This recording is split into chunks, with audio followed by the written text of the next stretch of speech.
Welcome back to Royals Weekly. I am your host, Marcus Mead, and joining me as always, a man who was once forcibly removed from a T-Swift concert for shaking it off so hard 3 people were hospitalized. My brother Mike.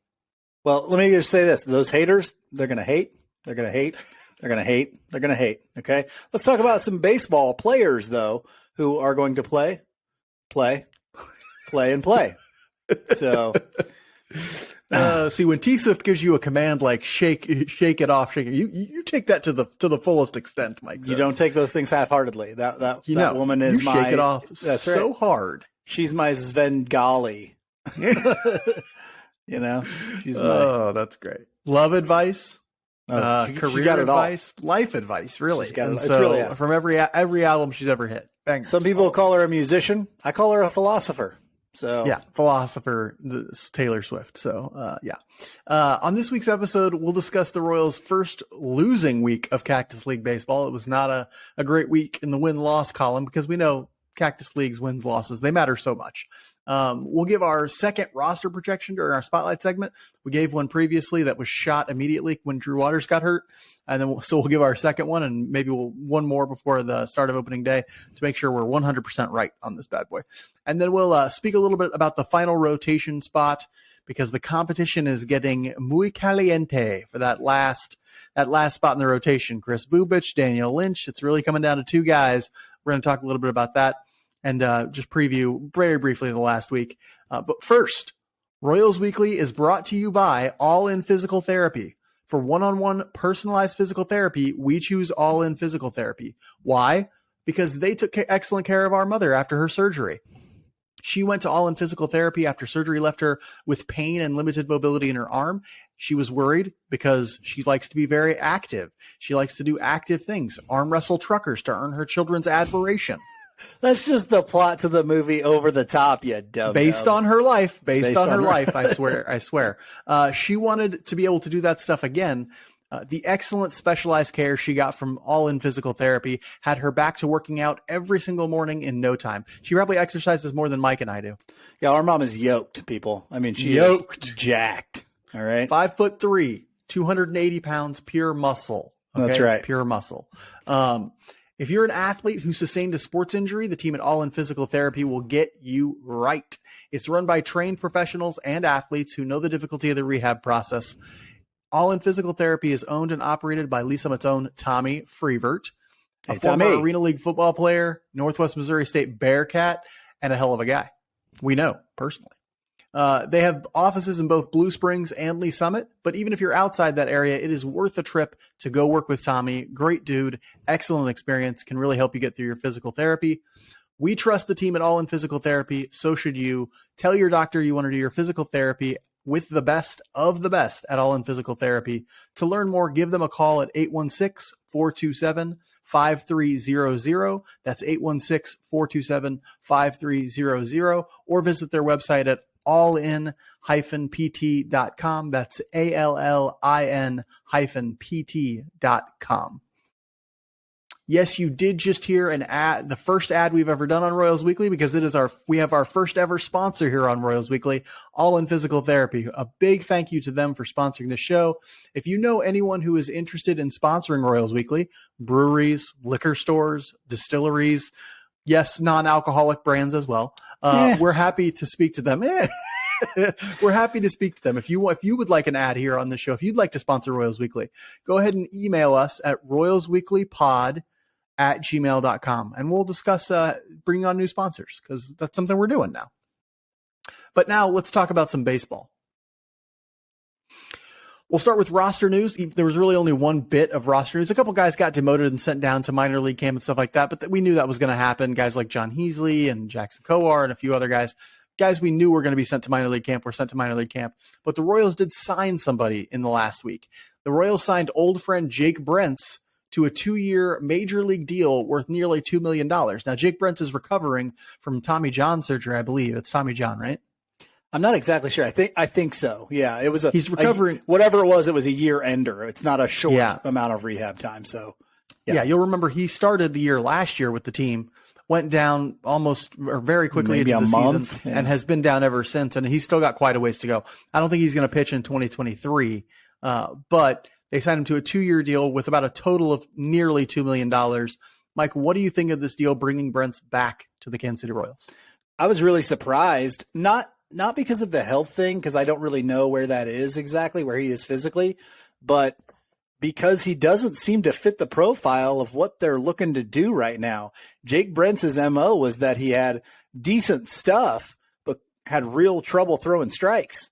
And this is a pitching staff that has emphasized throwing strikes. So I was a little bit surprised that Brents was called back in. And I'm also a little bit surprised because it's not like we're deficient of lefties right now. We have Amir Garrett. We have Aroldis Chapman. We have Lovelady. Who am I leaving out? I feel like I'm leaving Josh Taylor. Out. Thank you, Josh Taylor. And so I thought, like, we're not really short on lefties right now. Why do we need Jake Brents in the mix, even at the end of the year? But maybe that's what he is. Maybe he's like insurance to say, hey, if we end up trading Aroldis Chapman halfway through the year, we still have a guy in Jake Brents that can pitch out September maybe, or maybe even part of August. And we'll be okay lefty-wise in the bullpen still, even if we end up trading one of those guys. But, yeah, I was really surprised and still am. Also, Evan Sisk is down in AAA right now, so he should be somebody who's going to be seeing major league time eventually. It is important to remember that both Chapman and Garrett their contracts are up after this year. Chapman, I think, is only on a 1-year deal, and Garrett, I think's deal is up after this year. And so both of those guys are likely trade candidates at the deadline, and if not trade candidates, we know they at the very least won't be here beyond this year unless the Royals decide to sign them to an additional contract. I'm a little surprised by the Brents move just because he doesn't have that much of a track record. He had the one good season, and that's it. They signed him on a minor league deal before they brought him in for that one good season, I think. And so it's not like, I'm guessing there weren't teams like beating down his door to give him a major league deal, but maybe they're really, really confident in what the medicals look like. Maybe they're really confident in his recovery, because other than that, I can't really think of why there would be this rush to give him 2 years worth of a major league deal and make sure you're set up to have him in 2024 when he's healthy again.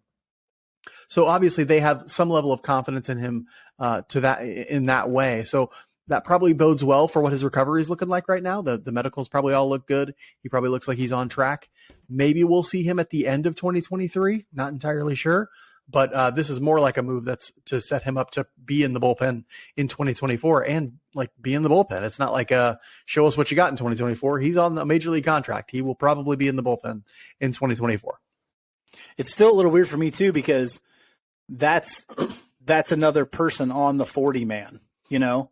I'm sure if I'm sure he'll start on the IL or something like that, but once he's off of it, that's a 40 man spot in a situation where you're not exactly certain who you're going to need spots for down the road. So it seems a little weird to me.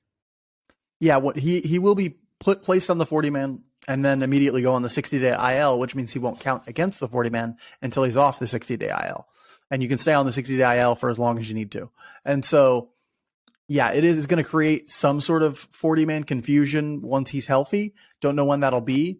They probably have a couple guys, relievers, who could probably come off of it fairly easily. But we are talking about a bullpen, at least right now, that has a crunch in it a little bit. There are guys who are fighting for spots, and it looks like they're probably they want to get in there. And so we'll have to see. Again, trades are going to happen throughout the year. It's going to be, one of those situations where who knows what happens with the 40-man by midseason, but interesting to note that he is given a 40-man roster spot. This is not a minor league deal.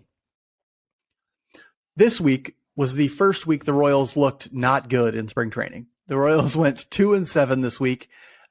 They still have a good, solid overall record because they were so flaming hot in the first couple of weeks. But Mike, last week the Royals experienced this dip. What do you think about the way they looked for the last week, and what do you assign as the reason for their drop off? It's real simple to me. You just can't win them all. The Royals were never going to stay that hot for all of spring training. You've got guys leaving for the WBC. We now started a lot of split squad stuff, so you're getting pretty much completely minor league lineups or heavy minor league lineups in 2 games a day sometimes. And sometimes, there was a game this week at some point that happened where, I went up and down the lineup. There was one guy I projected to even make the opening day roster in the lineup at all. And so, yeah, you're not gonna continue on that rapid pace that you were on prior to that. It's not a big deal. I don't particularly care about it. I'm looking at individual performances more than anything else. And we saw some good ones. So that's all that I care about. I'm sorry. There's something up here that's bothering me. I have to fix it. Fixed it. If you're watching on YouTube, you see my blanket got all bunched up behind me. All right, go ahead. No, I don't think it's anything to worry about. Yeah, that's entirely the reason that some of this baseball hasn't looked quite as good this year or this week, because the other teams are just now ramping up. They're just now getting into their we're going to play a whole bunch of our regulars all the time mode. You do that for a couple weeks and then you ease off the gas in the last few days or week or so. Well, right now the Royals can't play all of their regulars because some of their regulars are gone. So Vinny Pasquantino was gone, Nicky Lopez was gone, Salvador Perez was gone, Bobby Witt Jr. was gone. At the very least, you're talking about the top third of their lineup was gone. MJ Melendez, Salvador Perez, Vinny Pasquantino, and Bobby Witt Jr. That's essentially their best four hitters have been out of the lineup. Brady Singer, also one of their best starters, if not the best starter, gone. And so this has been sort of an issue of exactly what you said. Mostly minor league lineups, not playing very well.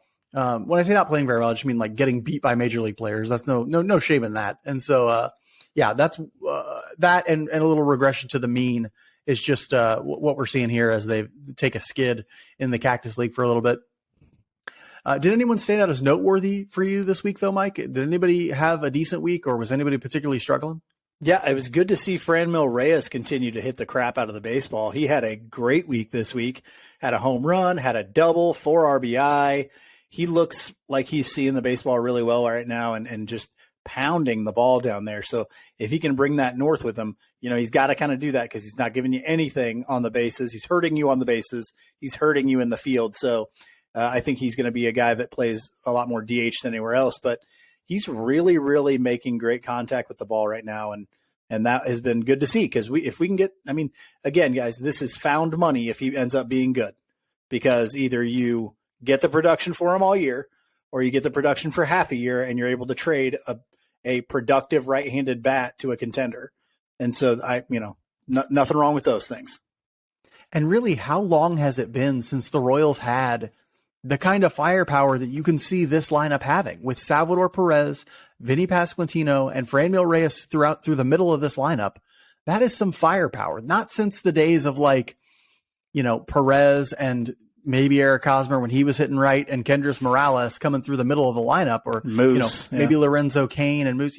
Not since those days have they really had the kind of firepower that this lineup has the potential to have with guys like Franmil Reyes in it. And if Reyes is out there, on his 30 home run pace, if he's taking walks and getting on base, if he's doing the stuff that he can be doing, the 125 weighted runs created Franmil Reyes, that is such a huge. They got him for free. They got him for nothing. They got him for whatever it costs to pay him, which isn't that much because he's still, young. It was a minor league deal. It's a minor league deal. Yeah. And so, it's going to be close to league minimum. And so, I love that he sort of come in and hit. What a find. What a great find for Piccolo and the front office, and a great job by the hitting coaching to get him back, get him right. Hopefully that translates into the regular season. I'm going to talk about Jackson Kowar as a guy who had a week that impressed me and that stood out to me. He had a start where he went, I think, 3 innings. Technically, he gave up an earned run, I think, but there was an error in there that really contributed to that run scoring, where Nick Prado fields the ball at second base that has the potential to be a double play and throws it into right field or left field, throws it into left field. And so, I don't really hold that against Kowar. He looked good. He's a lot of strikeouts, a lot of swing and miss. There were a couple guys who got some hard hits, but that's always going to be a part of a Jackson Kowar experience. And so it was just good to see him gain some confidence, get some guys out. And he threw a lot of sliders in that outing. Mike, you noted this on Twitter. You took over the Royals weekly Twitter feed for a second and threw out that he was throwing predominantly sliders, which was interesting to see. It'll be interesting to see what his pitch mix looks like as he goes down to AAA and tries to sort of create a profile that can be an effective pitcher, whether that's out of the bullpen or in the rotation. I did want to talk a little bit about Hunter Dozier, who I'll note struggled quite a bit this week. He's been looking a little bit on the struggle bus for the last week and a half as one of those guys who's projected to be a regular, but isn't at the WBC. You kind of hoped that he would take this opportunity to play a lot, to destroy some Cactus League pitching, to show everybody, hey, I can play third base for this team. his defense has looked okay, but he's really struggled at the plate, and the Royals need him to be both an offensive and an offensive contributor and somebody who doesn't kill them in the field. Did not look like a real offensive contributor this week. Hopefully he turns that around. Yeah, I was impressed. Here's the thing. I was impressed that Kowar would throw that many sliders, seeing as we just heard the other day that they want him to focus on that. He came out immediately and just started dumping him in there, like slider, slider, slider, slider. Now, I will say this. I wasn't wholeheartedly impressed with the pitch that he was putting out there. I think it can get better. I was actually a little bit impressed that it looked like his fastball was a little bit better. But you and I have kind of mentioned this. It seems like some of these pitching coaches are going in and saying, hey, we're going to make this pitch better. And it's usually a breaking pitch for these guys, whether it's Keller's curveball or it's Bubich's slider or Kowar's slider or whatever. And that's then going to make your other pitches better. So just having something like the slider can make your fastball play up, even if that doesn't change your fastball at all. And so that, that could be something that's very important. Now, I'd still like to see him change his fastball. I'd still like to see it improve, but he was getting some swing and miss with it. And he very rarely gets swing and miss with his fastball. At the very least, guys have the opportunity to foul it off. And so, yeah, it was good to see. And it was good to see him have some success, which I think he needs mentally. And that's more success with that fastball can come with just a better understanding of how to use it. If you're Jackson Kowar, throwing that fastball only 20 to 25% of the time and doing it primarily at the top of the zone will be a recipe for more success on that fastball, because 95 at the top of the zone is a lot harder to hit than 95 even at on the lower half, in the lower half of the zone. The old dogma, the old head way of thinking it, like, hey, you locate that fastball in the bottom of the zone, you get ground balls. No, not with modern day hitters. With modern day hitters, they'll elevate that lower fastball and send it right into a gap. And so, yeah, I'm glad to see him sort of evolving his thinking on how to utilize that fastball, what his pitch mix should look like. That is super, super important to his ability to get anybody out at the major league level. And we'll see how that goes as he works in AAA. I'm very excited to see what the first 2 months of his season look like down in AAA. This week's Spotlight segment will be devoted to a foolish endeavor. Mike and I will try to predict the future of with our second opening day roster projection. Every time we do this, it turns out poorly. So you'd think that this might be more accurate than the first roster projection we did, but I'm not putting my money on that, because something will happen. The Royals will do something way out of left field. I'm not exactly sure. We'll see, but don't take this as gospel. Okay. Since our last roster projection, Drew Waters has been hurt. Franmil Reyes has gone off and emerged as a real potential option. And we've gotten more information on the rotation battle. So let's find our way to get Chris Getz in this roster, Mike. Let's do it. He's working for some front office, man. All right, let's give him a call. Come back. Grit. Let's see. Come back. Grit. Him or Willie Bloomquist. I'll take either one. Right, same player. One or the other. Mike, start us off by telling us who's going to be in this lineup on opening day. Who are the position players? 13 of them. Go. Well, I'm going to start with the easiest one. Salvador Perez is going to be catching. All right. That's our pretty much for sure, right? Assuming he doesn't get hurt in the WBC. First base, Vinny Pasquantino. That's somewhat obvious. Probably end up playing quite a bit of first with the roster that we're about to put out here. We think Michael Massey is going to make the team and win the second base job over Nicky Lopez. And then at shortstop, Bobby Witt Jr. And then third base, Hunter Dozier. The team has stated they want him there. We think he probably gets that spot initially, at least. Then we have Edward Olivares in left field. It doesn't matter. You could flip him with Melendez because he's who we're going to have in right field. Flip flop either one of those guys. They're playing the corners to start, we believe. And then in center field, Kyle Isbell. Okay. Now DH, we have Franmil Reyes making the team. We think he's shown enough. He gives us some power potential that really nobody else that could possibly make the roster can give you. Then the bench guys, which I think are going to be integral because I think at least the first two here are going to get quite a bit of playing time. Nicky Lopez is our first guy on the bench. Jackie Bradley Jr. is the second. And I do think Jackie Bradley Jr. will get a significant amount of playing time coming out of spring training. That's the one that Mike and I really went back and forth on, right? Jackie Bradley Jr. or Nate Eaton. Nate Eaton. Not really sure. That's a tough one. Nate Eaton provides more position versatility. Jackie Bradley Jr. provides more can play center field for sure. And so, that's a really, really tough one. Yeah. And then the last two guys on the bench for us are Matt Duffy. He's hit really well. He had a little bit of struggle this past week, but overall in spring, he's hit really, really well. And then we do believe that Freddie Fermin, a third catcher, kind of, if you consider MJ Melendez a catcher, we do think they're going to keep Freddie Fermin. We don't think they like catching MJ Melendez. So we think they'll keep Fermin, and he'll be the guy that gets the 1 or 2 days of catching when Salvador Perez is not catching.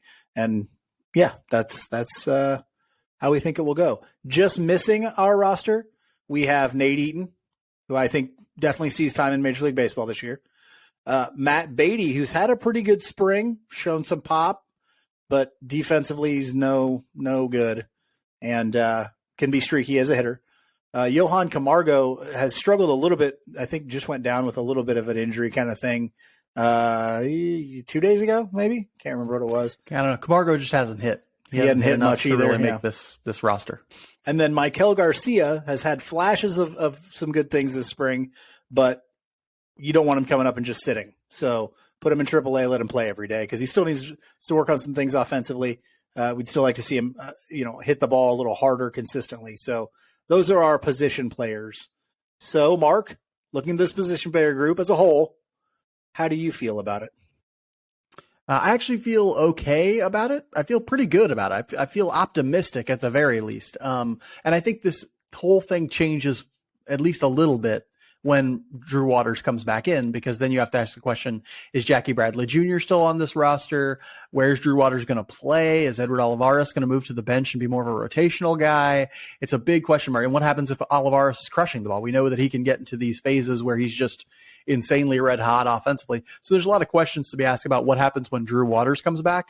But I feel decent about this position player group because to me defensively they look fairly solid, or as solid as they can.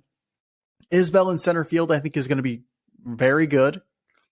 Melendez, still not sure what he's going to look like full time in the outfield. He didn't play a ton of outfield in spring training when he was with the Royals. He caught a lot, which I don't know why, but when he was playing in the WBC, he played right field for them, which is why we put him in right field here. Could be left field, don't know. But how will he look in the outfield? How will Olivares look in the outfield?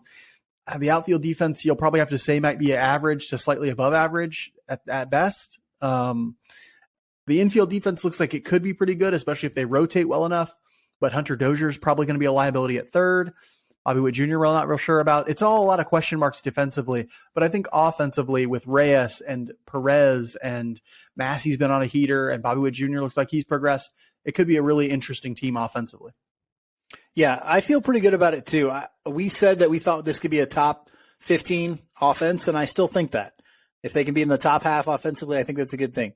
I do think they will be a step back defensively from the defensive level we've been used to in Kansas City since really the beginning of the Dayton Moore era when, we consistently had top defenses, all the time. I think our outfield defense is going to take a step back, and then there's a good chance our infield defense does too. Although we do have the tools to have a pretty good infield defense, but if you're trying to play Hunter Dozier there consistently, he's not great at third.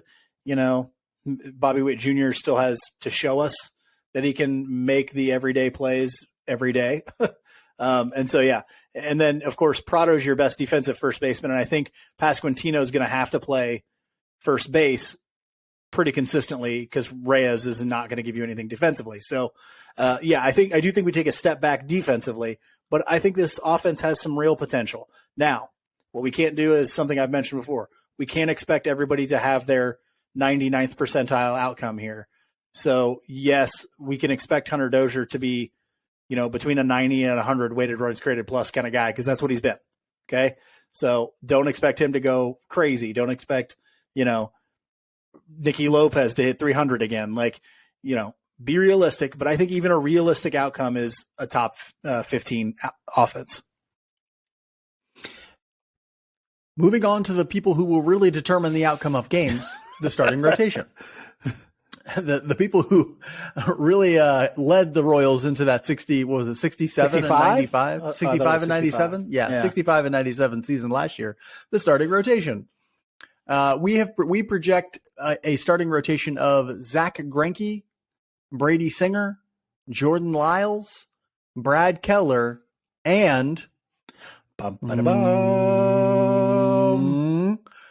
Chris Bubich.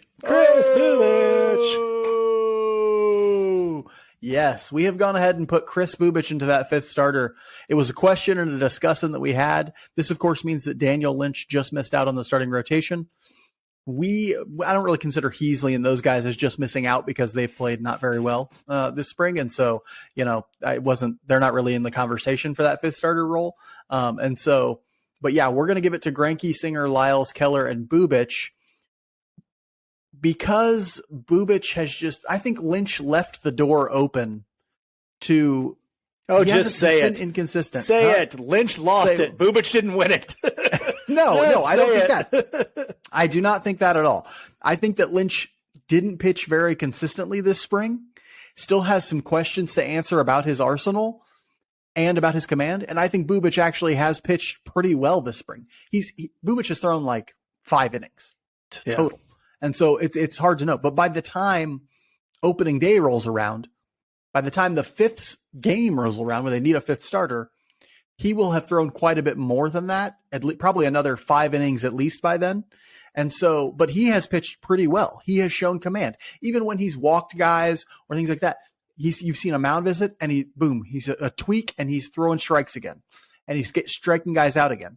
And he's getting swings and misses.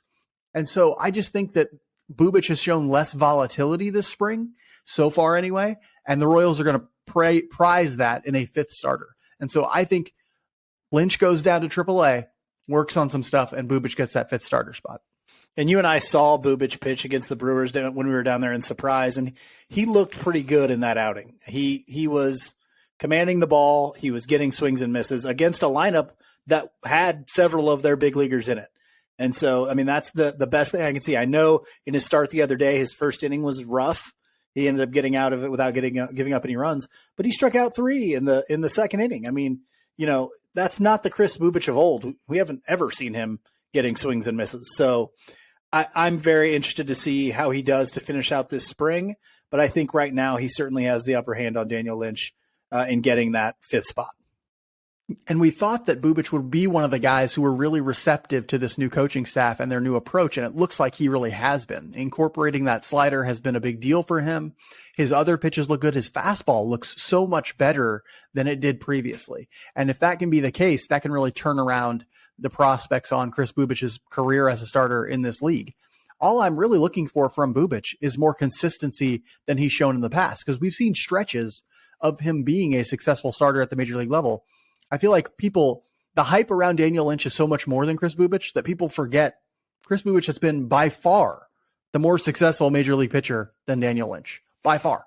And minor league pitcher. And minor league pitcher, honestly. Like, Chris Bubich has just been a more successful professional than Daniel Lynch has. And so, I think we're going to give it to him, and we're going to see what the Royals do with Daniel Lynch. I think it's fine if he goes down to AAA and works a little while on that arsenal, works a little bit on commanding the ball, including the fastball. And I think he'll come up and make starts eventually as too. It's not like he's not going to make any starts in the major leagues this year. So, Mike, overall, what are your thoughts about this rotation and how it looks, we've played it out here in this projection? Yeah. I mean, I still worry about it. It's not filled with frontline guys or even guys that have proven track records for the most part, outside of Zach Greinke. You might say Brady Singer, he's got a half a season of a track record, people. Let's pump the brakes a little bit. He looked fantastic in that half season, and I really hope he continues to do that. But Jordan Lyles, you're hanging your hat on Jordan Lyles. You're hanging your hat on a resurgent Brad Keller who has looked better. But again, if you're going by what he's actually done in games that count, it's not been great. And then, of course, this battle between the fifth guys. So I'm not optimistic, let me put it that way, about this starting rotation.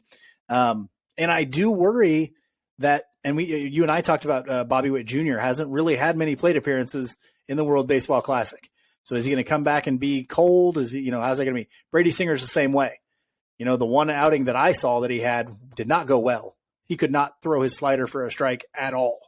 And so, how do those guys get back into it and get ready to start opening day? That's a great question, I think. And so, the starting rotation still scares me. That's the summary of this argument. What's weird about this group is it's extremely similar to last year's group. like Brady Singer, Chris Bubich, Greinke, Brad Keller. Like, this is basically, except for Jordan Lyles, the starting rotation from most of last year. And yet, for some reason, it looks completely different to me. For some reason, the fact that Lyles is in there is important because he's been a guy who has a track record of not walking people, and that's huge, I think. I also think that Brad Keller looks different. Chris Bubich looks different. Even Zach Greinke looks a little different in some ways. I know it's like we can't say, oh, they're going to be better. I think you're right. I think some pessimism is important to have when thinking about the starting rotation because of how bad they were last year. But they look different to me, and that difference means a lot, I think. I think getting more swing and miss, which all of them are doing basically, is important. I think the fact that they're going to go from Arizona to Kauffman Stadium and the cold of a Kansas City spring, I think we're going to see at least a smoother transition than you might imagine for the pitching staff, at least to begin with, because Kauffman is much bigger. It's harder to pitch in Kansas City than in Arizona, or it's easier to pitch in Kansas City than Arizona. And, they have a potential to have a semi-athletic defense. Now, am I saying they're definitely going to be a top 5 pitching? No.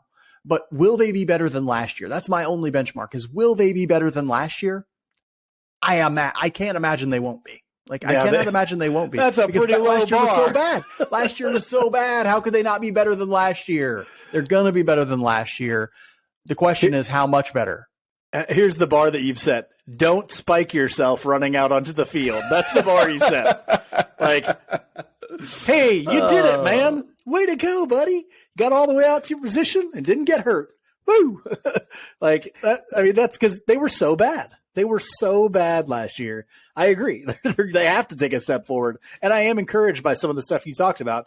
But I still don't think when you talk about are they going to consistently give us the type of outings where we can go, well, we got a chance to win every single day. I don't know about that. It's hard. It's hard to do that 1 through 5. 1 through 5, that's really tough. Yeah. But think about it like this, right? So we've talked a lot about the strikeout to walk ratio, right? And right now, the guys who are in this starting rotation are rolling out a strikeout to walk ratio a little bit above 3-1, right? If they have a 3-1 strikeout to walk ratio, how much better do you think they'll be than last year? They're going to be quite a bit better. I can tell you that. And they may end up doing that if Quatrero has a much different approach to how he utilizes a bullpen than Matheny did.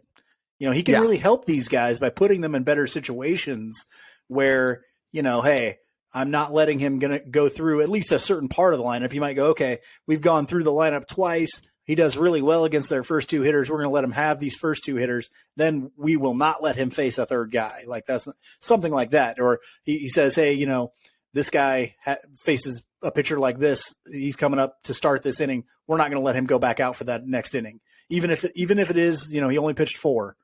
We've got a guy who can throw 2 or 3 in Yarbrough or whoever. Maybe it's Hernandez. Hernandez has looked pretty good in the WBC.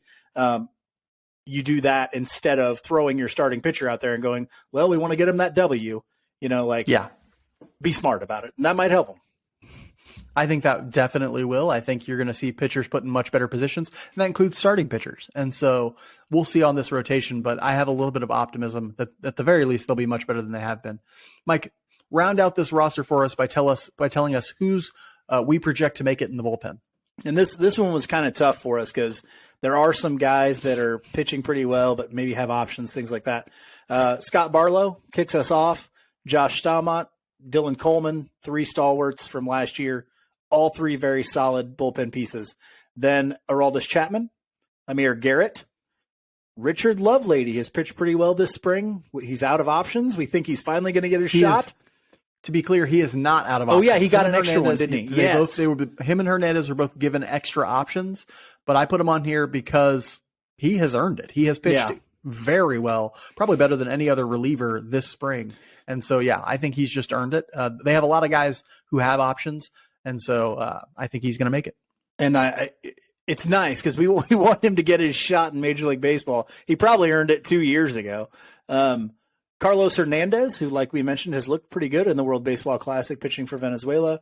And then Taylor Clark. We like what he did last year. He hasn't thrown a ton this spring, but we liked what he did last year and think that he's got a shot to make it as well.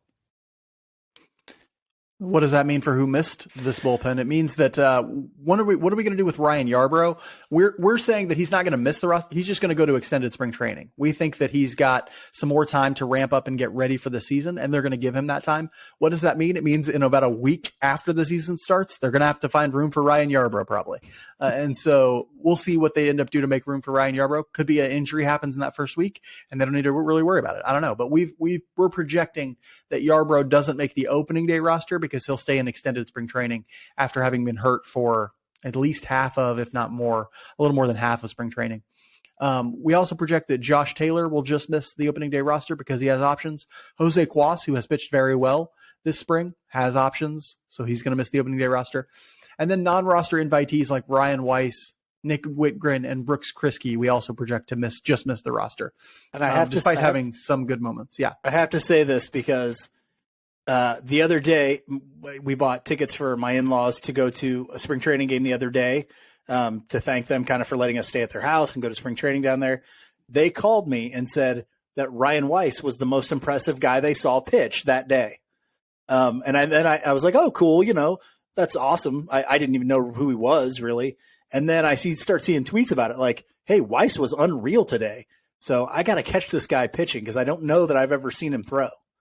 Yeah, Ryan Weiss has been impressive during spring training. It's been volatile to some degree. Some outings have been less impressive than others, but he has had some really good moments in spring training. But he's not on the 40-man roster. So they would have to do something to get him onto the 40-man roster. I think it's more likely that he just starts out in the minors and, if they have the ability, they'll find room for him later if he's really pushing to be added to the 40-man and to the major league roster. So we'll see on that. But Mike, what are your thoughts on this bullpen as a whole? What do you think it can be for the 2023 Royals? I feel like it's a pretty deep group, really. If you said like, hey, what's the deepest section of our team, I would probably say the bullpen. Even though our lineup is somewhat deep, I think there's some position groups that aren't so deep, at least offensively once you go into AAA and stuff. But I think the bullpen is. But I will say this, and I've said it for like 2 or 3 years now. I don't think they have the one elite level guy that is like, okay, he is the absolute stopper in our bullpen. I've never thought Scott Barlow was that. You and I have had that conversation before. I think Scott Barlow is extremely valuable, but I don't think he's that guy. I think Josh Staumont is a good bullpen piece. I don't think he's that guy. Dylan Coleman, I think someday could be that guy, but I don't think he's there yet. Aroldis Chapman used to be that guy, and I don't think he is anymore. And so, but I still think he's a good piece. I think Amir Garrett's a good piece. Like, as far as left hand and different styles of pitching, we've got a lot of them in this bullpen, which is why I'm so optimistic about how they can help the team win. Because I think they're going to get a lot of use that includes these guys that made it and those guys that didn't. I think they're all going to get time in Major League Baseball. And I think they could string together a very competent bullpen over the course of the year.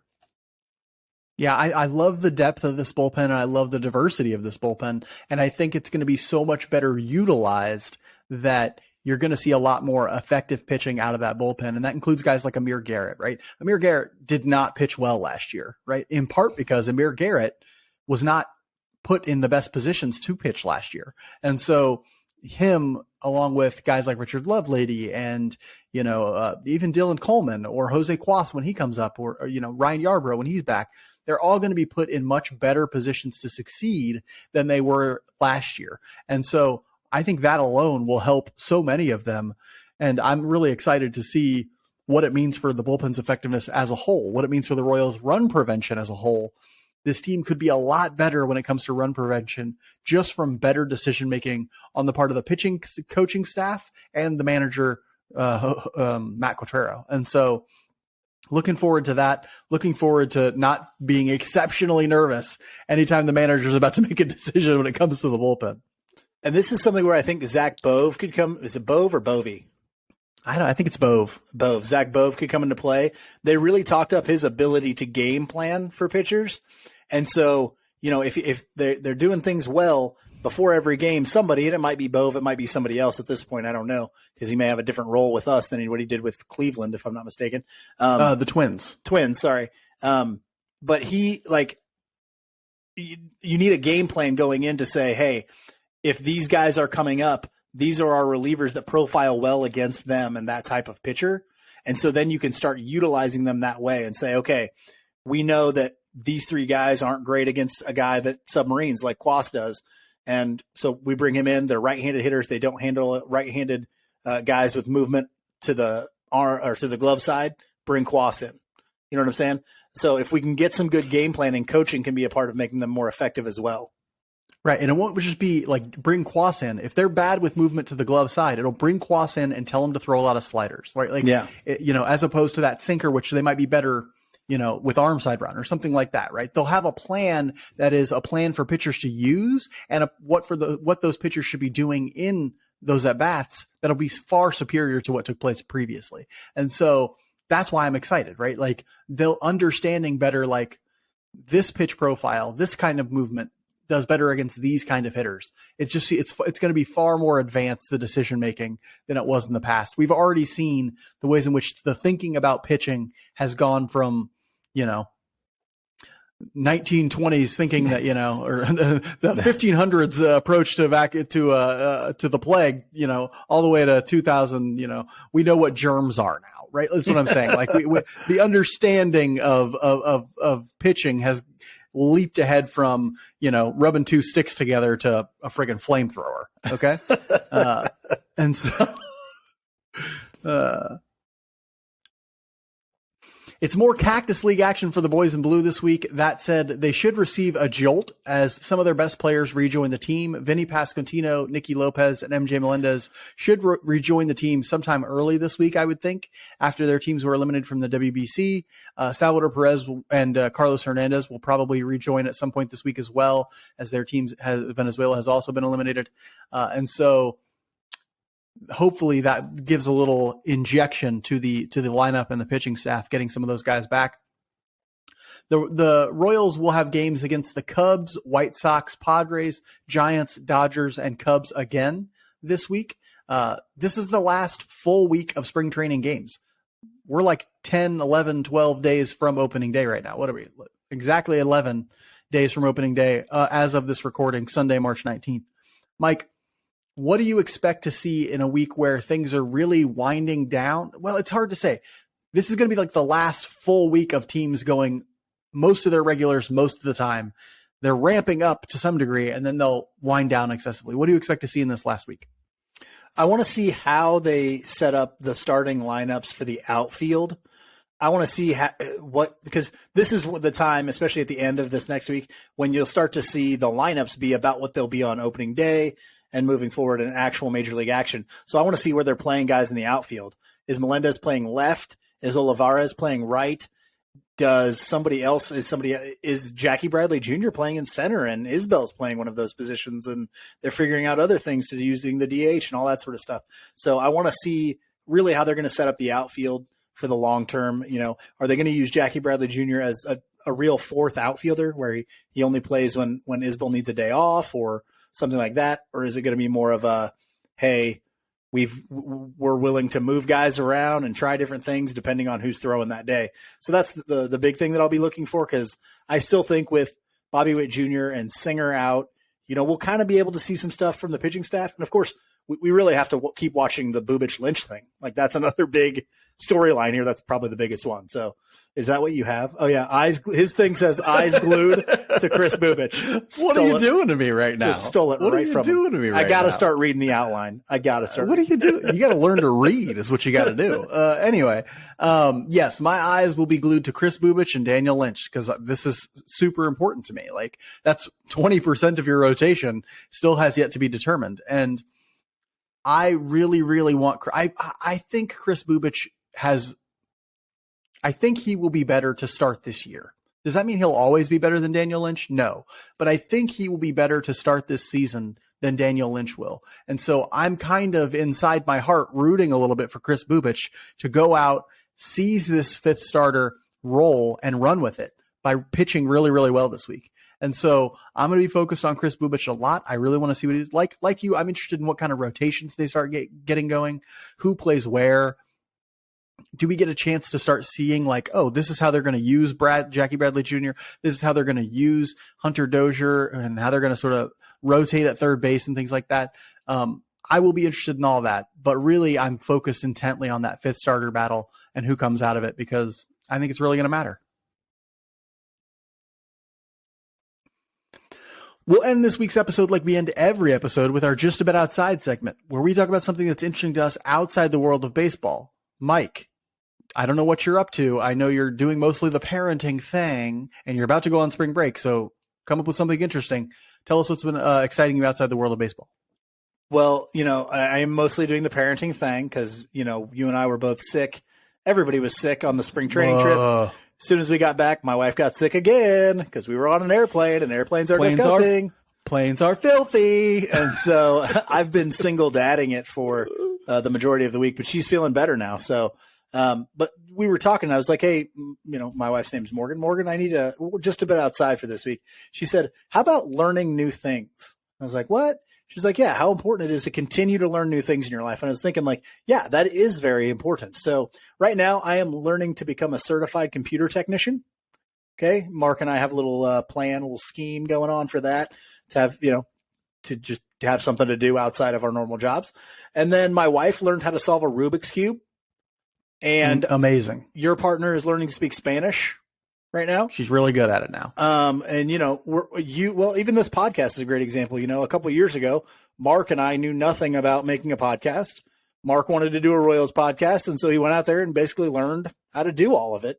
I mean, he's got some background. He's got some background, but in media, but not podcasting. You've never done a podcast before, and so we he went out and he learned how to do that, and so. This is the importance of learning new things. Go find some skill. It doesn't have to be one that takes long.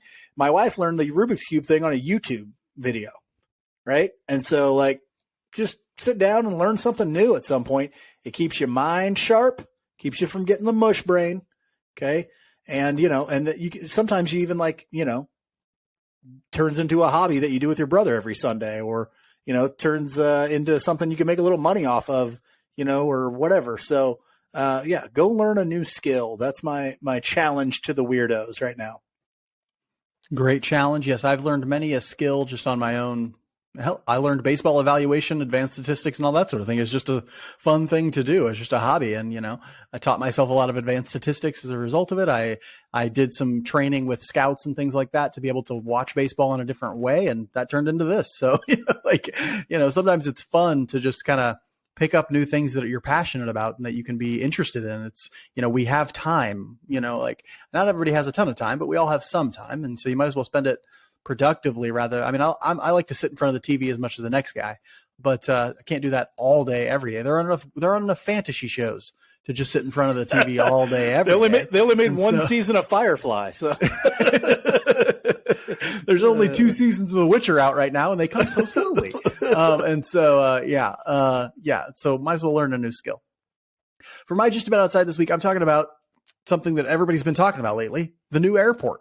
You and I got a chance to go through the new airport as part of our journey down to Arizona. And I got to say, it just feels so good for Kansas City to have an airport that resembles other major airports in this country. Like, is it as big as O'Hare? No, or the one down in Atlanta or whatever.